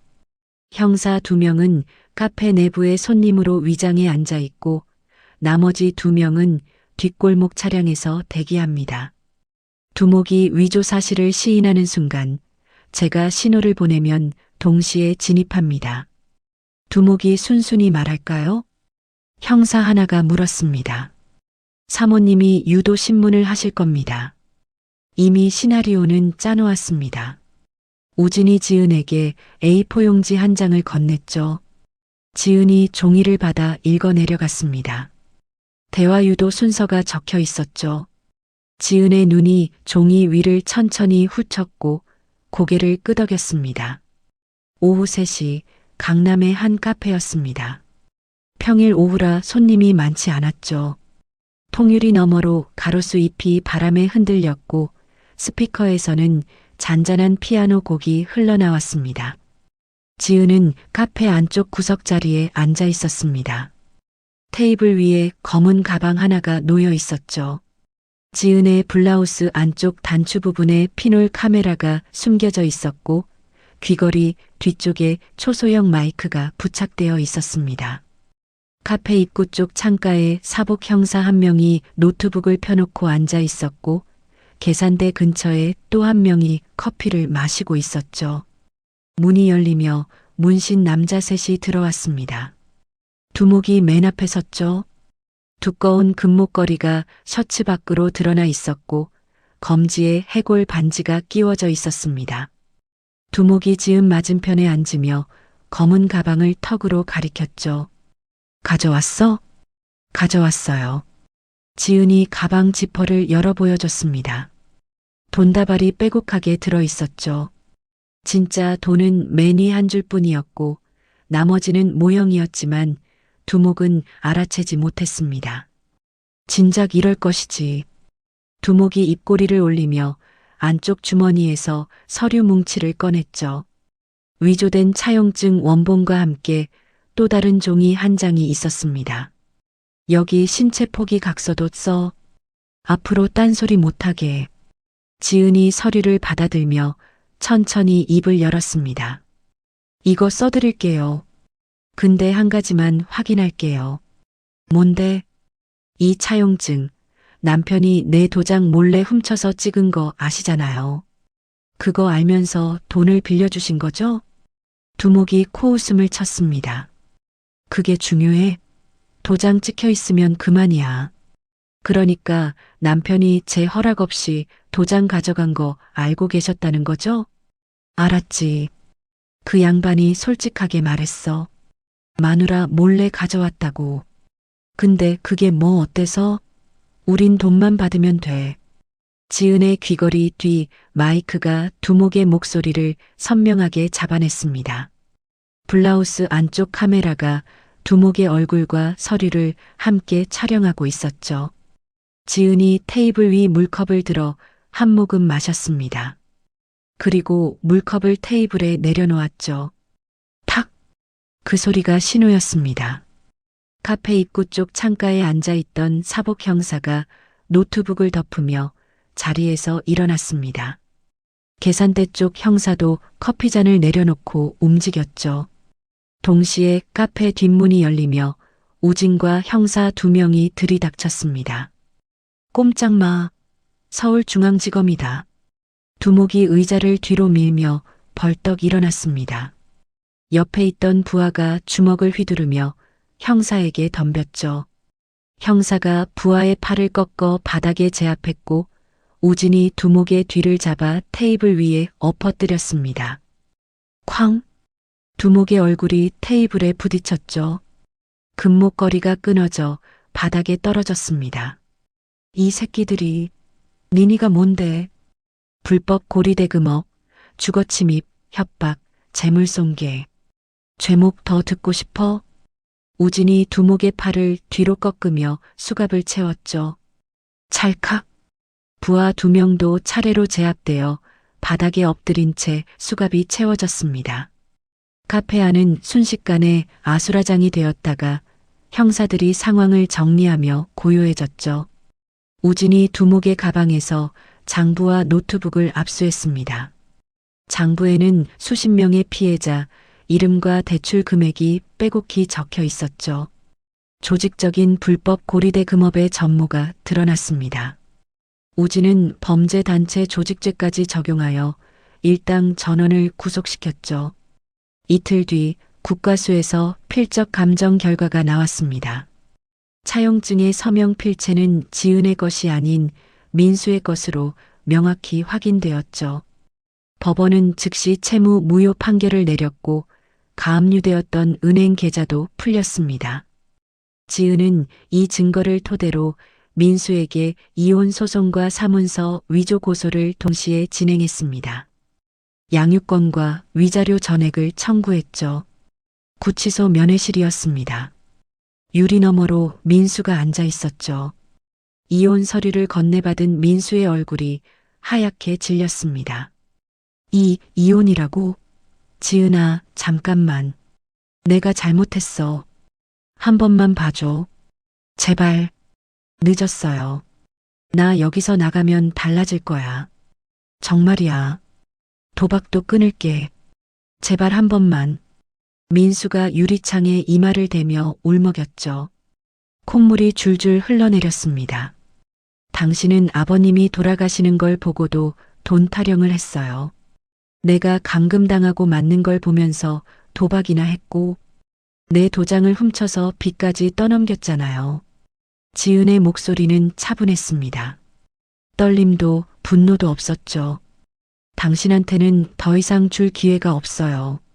지은이 자리에서 일어났습니다. 민수가 유리창을 두 손바닥으로 두드리며 소리쳤죠. 지은아, 지은아, 제발. 나 없으면 형량 10년 더 늘어난다고. 지은아. 지은은 뒤도 돌아보지 않고 면회실을 나왔습니다. 모든 빚 문제와 이혼 절차가 마무리된 날이었습니다. 지은은 우진의 사무실 소파에 앉아 창밖을 바라보고 있었죠. 12월의 첫눈이 내리고 있었습니다. 하얀 눈송이가 가로등 불빛 아래서 천천히 떨어지고 있었죠. 우진 검사님. 네. 아버님 유산을 기부하려고요. 우진의 손이 멈췄습니다. 서류를 넘기던 손가락이 허공에서 멈춘 채 지은을 바라봤죠. 전부요? 90%요. 아버님 이름으로 장학재단을 만들 거예요. 아버님이 검사님한테 해주셨던 것처럼 형편이 어려운 학생들한테 기회를 주고 싶어요. 수천억 원입니다, 사모님. 알아요. 그래서 기부하는 거예요. 지은이 우진을 바라보며 말했습니다.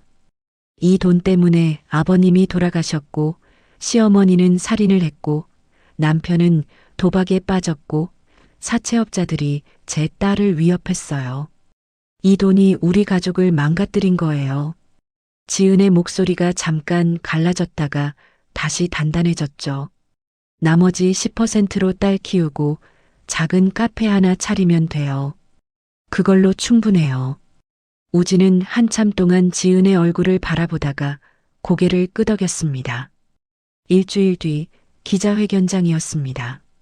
지은이 단상에 서서 박 회장 장학재단 설립을 공식 발표했죠. 카메라 플래시가 쏟아졌고 기자들의 질문이 빗발쳤습니다. 기자회견이 끝나자마자 친척들이 몰려왔죠. 미쳤어? 수천억을 기부한다고? 우리 몫은 어디 갔어? 그 돈에 우리 피도 섞여 있다고. 당장 취소해. 친척 서너 명이 고함을 지르며 단상 쪽으로 다가왔습니다. 우진이 친척들 앞을 가로막으며 서류를 들어보였죠. 법원 확정 판결에 따라 모든 재산의 상속권은 유지은에게 있습니다. 이의를 제기하실 거면 법적 절차를 밟으세요. 여기서 소란 피우시면 업무방해로 고소합니다. 친척들이 이를 갈았지만 우진의 단호한 눈빛 앞에서 한 발짝도 더 나아가지 못했죠. 재단 설립식 날이었습니다. 서울 시내 한 강당에 장학생들과 관계자들이 모여 있었죠. 단상 위에 박 회장의 흉상이 놓여 있었습니다. 지은이 흉상 앞에 서서 한참 동안 말없이 바라봤죠. 박 회장의 온화한 미소가 청동 위에 새겨져 있었습니다. 지은이 낮은 목소리로 중얼거렸습니다. 아버님, 이제야 마음이 편해요. 아버님이 주신 건 돈이 아니라 진실이었어요. 강당 뒤편에서 우진이 그 모습을 지켜보고 있었습니다. 우진은 주머니 속에 사직서를 넣어두고 있었죠.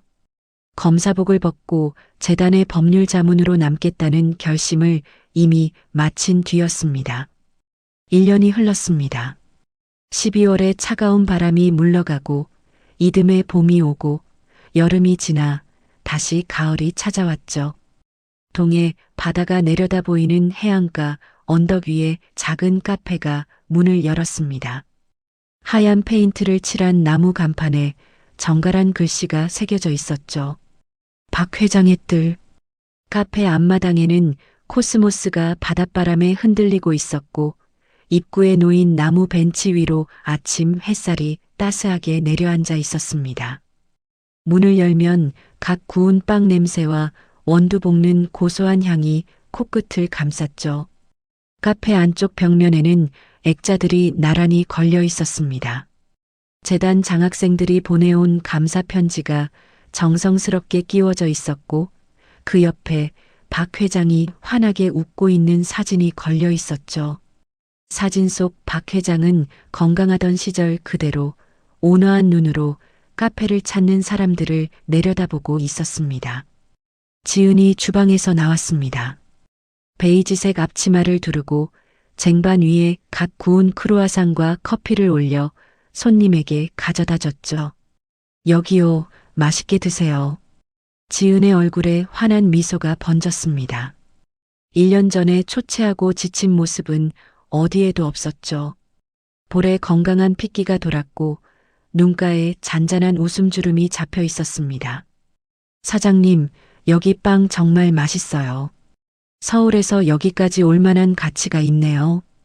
단골 손님이 엄지를 치켜 세우며 말했죠. 고마워요. 또 오세요. 지은이 고개를 숙여 인사하고 카운터로 돌아왔습니다. 카운터 위에 놓인 작은 달력에 빨간 동그라미가 쳐져 있었죠. 오늘 날짜였습니다. 재단 장학금 수여식이 있는 날이었죠. 지은은 달력을 보며 잠깐 미소를 짓다가 카운터 뒤에 걸린 TV로 시선을 돌렸습니다. 뉴스가 나오고 있었죠. 수감 중인 전 박 회장 부인 조영자가 치매 증세를 보이며 독방으로 이감되었습니다. 화면에 교도소 독방이 비쳤습니다. 영자가 흰 죄수복을 입은 채 독방 구석에 쪼그려 앉아 있었죠. 머리카락은 하얗게 새어 있었고 얼굴은 1년 만에 10년은 늙어 보였습니다. 영자가 허공을 향해 손을 뻗으며 소리를 질렀죠.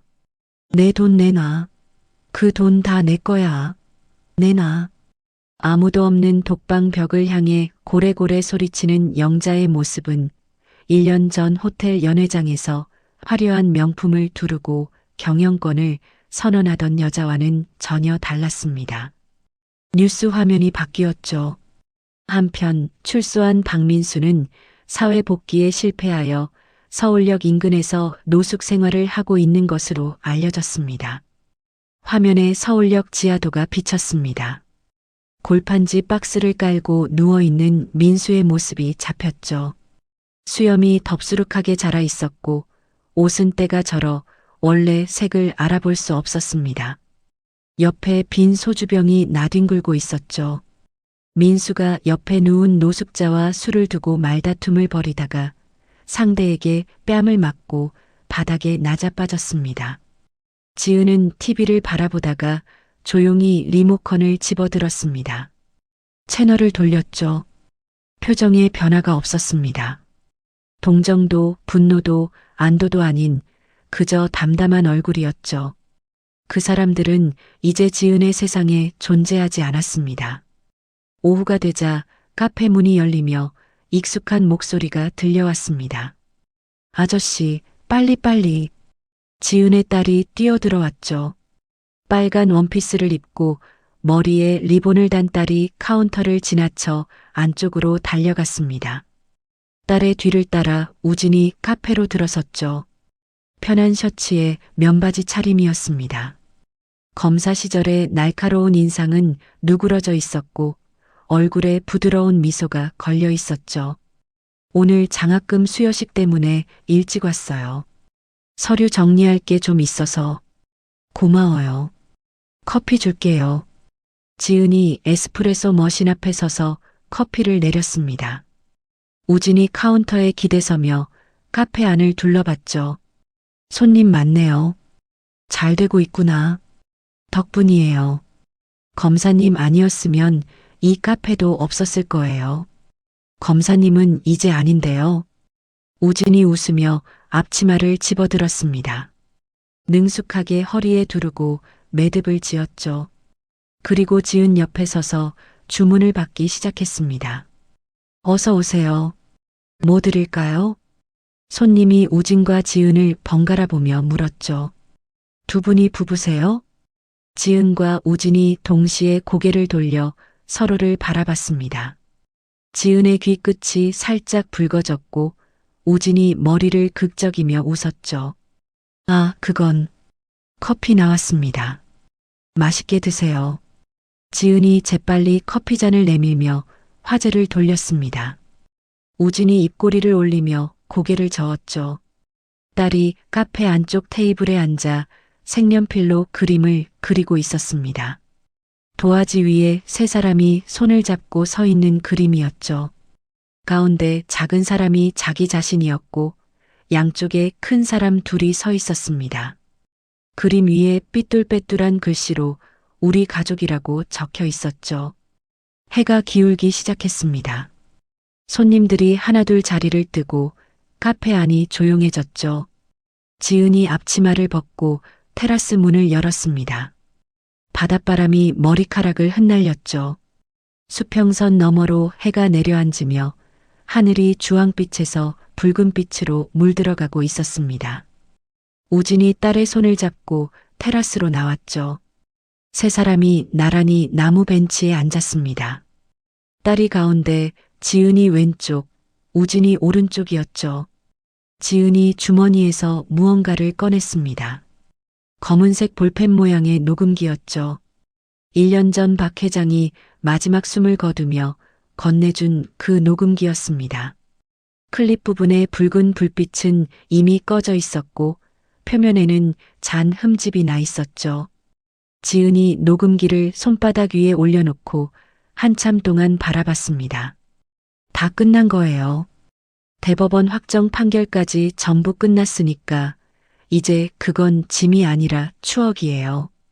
우진이 조용히 말하며 지은의 손을 가만히 잡아줬습니다. 지은은 녹음기를 두 손으로 감싸쥐었죠. 이 작은 금속 덩어리 하나가 모든 것을 바꿔놓았습니다. 시아버지의 마지막 유언이었고 진실을 밝히는 열쇠였고 지옥에서 빠져나오는 동아줄이었죠. 지은의 눈가가 촉촉해졌습니다. 하지만 입가에는 미소가 번지고 있었죠. 지은이 자리에서 일어났습니다. 테라스 난간으로 걸어가 바다를 바라봤죠. 수평선 위로 마지막 햇살이 길게 뻗어 바닷물 위에 금빛길을 만들고 있었습니다. 지은이 오른팔을 힘껏 뒤로 젖혔습니다. 그리고 팔을 크게 휘두르며 녹음기를 바다를 향해 내던졌죠. 녹음기가 포물선을 그리며 하늘로 솟아올랐습니다. 노을빛을 받아 한순간 반짝였죠. 그리고 천천히 떨어지며 바다 위에 닿았습니다. 퐁! 작은 물보라가 일었고 녹음기는 푸른 바닷속으로 가라앉았죠. 지은의 눈에서 눈물 한 방울이 볼을 타고 흘러내렸습니다. 하지만 지은은 웃고 있었죠. 엄마, 저기 봐. 별이 떴어. 딸이 손가락으로 하늘을 가리키며 소리쳤습니다. 노을이 거치는 하늘 한쪽에 별 하나가 반짝이고 있었죠. 지은이 고개를 들어 밤하늘을 올려다봤습니다. 정말이네. 별이 떴다. 우진이 딸을 안아올리며 말했죠. 저기 가장 밝은 별 보여? 저게 할아버지 별이야. 정말? 할아버지가 저기서 우리 보고 있어? 그럼 매일 밤 저기서 우리 지켜보고 계실 거야. 딸이 두 팔을 하늘을 향해 크게 벌리며 소리쳤습니다. 할아버지, 나 여기 있어. 지은이 딸의 머리를 쓰다듬으며 하늘을 올려다봤죠. 별빛이 세 사람의 얼굴 위에 잔잔하게 내려앉았습니다. 파도 소리가 언덕 아래에서 리듬처럼 밀려왔고 바닷바람이 세 사람의 머리카락을 부드럽게 흔들었죠. 지은이 딸을 한쪽 팔로 안고 다른 손으로 우진의 손을 잡았습니다. 세 사람의 웃음소리가 파도소리와 섞여 해안가 언덕 위로 퍼져나갔죠. 별빛 아래 세 사람의 그림자가 하나로 겹쳐졌습니다. 아우트로. 오늘 이야기 어떠셨나요? 임종 직전 시아버지가 며느리 손에 쥐어준 작은 녹음기 하나가 감춰진 진실을 세상 밖으로 꺼내놓았습니다. 돈 앞에서 남편을 죽이려 한 아내, 어머니 편에 서서 아내를 짓밟은 아들. 지은은 그 지옥 같은 시간 속에서도 포기하지 않았습니다. 맨발로 끌려다니면서도 지하 창고에 갇혀서도 사채업자에게 쫓기면서도 딸을 지키겠다는 마음 하나로 버텨냈죠. 이 이야기가 우리에게 들려주는 말은 하나입니다. 진실은 아무리 깊이 묻어도 결국 세상 밖으로 나온다는 것. 그리고 끝까지 포기하지 않는 사람 곁에는 반드시 도와주는 손길이 나타난다는 것. 시아버지 박 회장은 세상을 떠나면서도 며느리를 지켜주었고, 지은은 그 마음을 받아 수천억 원의 유산을 사회에 환원하며 진정한 가족의 의미를 보여주었습니다. 돈이 많다고 행복한 것이 아닙니다. 내 곁에 진심으로 손잡아주는 사람이 한 명이라도 있다면 그것이 가장 큰 재산이 아닐까요? 오늘 하루도 가족과 따뜻한 말 한마디 나눠보시는 건 어떨까요? 오늘 이야기가 마음에 드셨다면 좋아요 한번 꾹 눌러주시고 아직 구독 안 하신 분들은 구독도 부탁드립니다. 댓글로 오늘 이야기에 대한 여러분의 생각도 남겨주세요. 여러분의 댓글 하나하나가 저에게 큰 힘이 됩니다. 다음에도 가슴 뭉클한 이야기로 찾아뵙겠습니다. 감사합니다.